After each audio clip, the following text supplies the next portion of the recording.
जय श्री कृष्णा दोस्तों। आज के वीडियो में हम जानेंगे कि हमारे जीवन का उद्देश्य क्या है, हमारा क्यों जन्म इस धरती पर हुआ है, आखिर इसके पीछे का क्या रीजन है।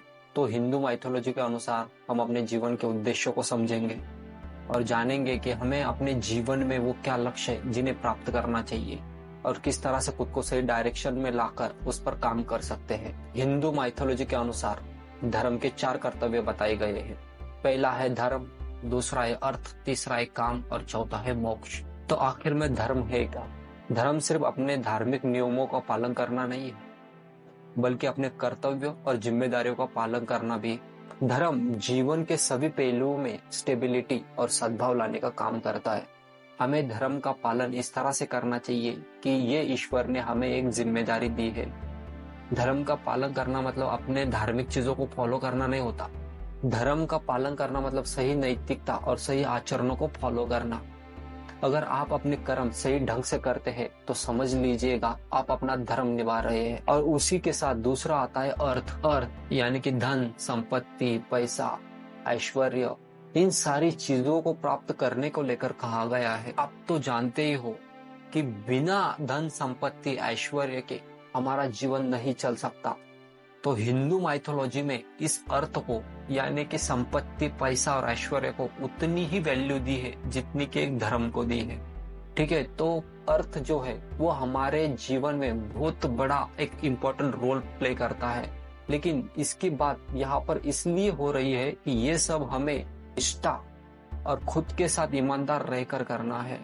संपत्ति, पैसा प्राप्त करने के लिए, भौतिक चीजों को प्राप्त करने के लिए हमें किसी भी प्रकार का मोह बिल्कुल भी नहीं करना है। और दूसरी चीज, हमें किसी भी गलत प्रकार से धन प्राप्त तो बिल्कुल भी नहीं करना है। इसलिए हमें एकनिष्ठ और ईमानदार रहकर इन चीजों को प्राप्त करना है, क्योंकि इन चीजों से हम अपनी और अपने परिवार की जिम्मेदारियां और उनकी जरूरतों को पूरी कर सकते हैं। इसीलिए अर्थ को बहुत बड़ा स्थान हमारे लाइफ के उद्देश्यों में, हमारे ग्रंथों में दिया है। और तीसरा है काम यानी कि हमारी इच्छा और भावनात्मक जो संतोष हमें प्राप्त होता है उसको लेकर कहा गया है। काम हमारे लाइफ का एक बहुत बड़ा और इम्पोर्टेंट रोल प्ले करता है। काम उन चीजों को कहा गया है जो जीवन में हमें भावनात्मक सुख देती है। लेकिन काम का यहाँ पर सिर्फ ये रूप नहीं है कि आप किसी के प्रति आकर्षित हो जाते हो तो उसके प्रति लालसा करने लगते हो या मन में वासना बना लेते हो। नहीं, काम एक सुंदर भावना है, एक सुंदर इमोशंस है। काम यहाँ पर धर्म और अर्थ के साथ संतुलित होना चाहिए। आपको किसी भी मोह में पड़ के अगर आप काम की भावना रखते हो तो वो काम बिल्कुल भी नहीं है। यहाँ पर काम, आपकी इच्छाएं तो जरूर है कि प्रेम भावना तो जरूर है, आपका प्रेम का आनंद तो जरूर है, लेकिन काम की वासना नहीं है। तो किसी भी चीज को लेकर या व्यक्ति को लेकर मन में भावना जाग जाना या फिर एक लालच आ जाना या फिर काम वासना जाग जाना या आसक्ति का रूप ले लेना, ये काम बिल्कुल भी नहीं है। ठीक है, काम एक बहुत ही प्योर फीलिंग्स है। प्योर फीलिंग्स जब आप किसी के साथ अपनी इच्छाओं को साझा करते हो, मान लो एक पति पत्नी का पवित्र रिश्ता होता है, प्रेमियों का पवित्र बंधन होता है, तो उस भाव में हमारे लाइफ में काम होना बहुत ज्यादा इम्पोर्टेंट है।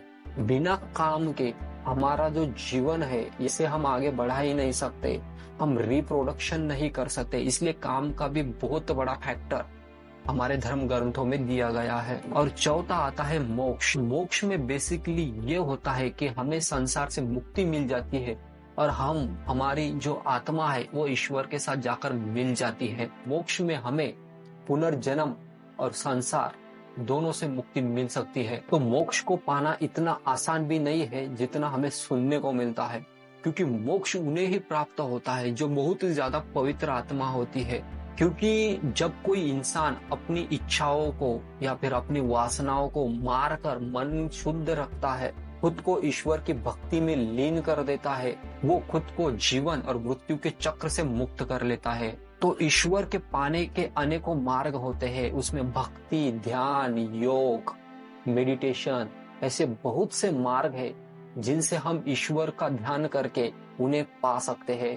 लेकिन सिर्फ ईश्वर का ध्यान करने से हमें ईश्वर की प्राप्ति नहीं होती। इसलिए हमारे कर्म अच्छे होने चाहिए, हमें अपने कर्तव्य का अच्छे से पालन करना चाहिए, हमें हमारे हर कर्तव्य के प्रति अच्छी भावना रखनी चाहिए, दूसरों के प्रति मन में अच्छे भाव रखने चाहिए, अपनी इच्छाओं को नियंत्रण में लाना चाहिए और खुद का जो समय है वो ईश्वर की भक्ति में लगा देना चाहिए। तभी हम थोड़े बहुत तो मोक्ष को पाने के लिए एलिजिबल हो जाएंगे। क्योंकि हिंदू धर्म में पुनर्जन्म का ये एक सिद्धांत है कि इंसान तो मरता है लेकिन उसकी आत्मा कभी नहीं मरती, आत्मा अमर होती है। तो इंसान के मरने के बाद जब हमारी ये आत्मा ईश्वर के पास जाती है तो हमारे कर्म के अनुसार हमें अगला पुनर्जन्म मिलता है। तो हमारा अगला जीवन हमारे इस जन्म के कर्म निर्धारित करते हैं। तो दोस्तों, यहाँ पर हमने समझा कि धर्म, अर्थ, काम, मोक्ष आखिर होते क्या है, ठीक है। और आप तो जानते हो कि हिंदू धर्म में एक सिद्धांत है, पुनर्जन्म का सिद्धांत। अगर हमारे कर्म अच्छे हुए तो हो सकता है कि अगले जन्म में हमें जल्दी मनुष्य योनि में जन्म मिल जाए, लेकिन अगर हमारे कर्म बुरे हुए तो मनुष्य योनि मिलनी तो दूर की बात है, हमें जीव जंतु, पशु पक्षियों के जन्म में भी जाना पड़ सकता है।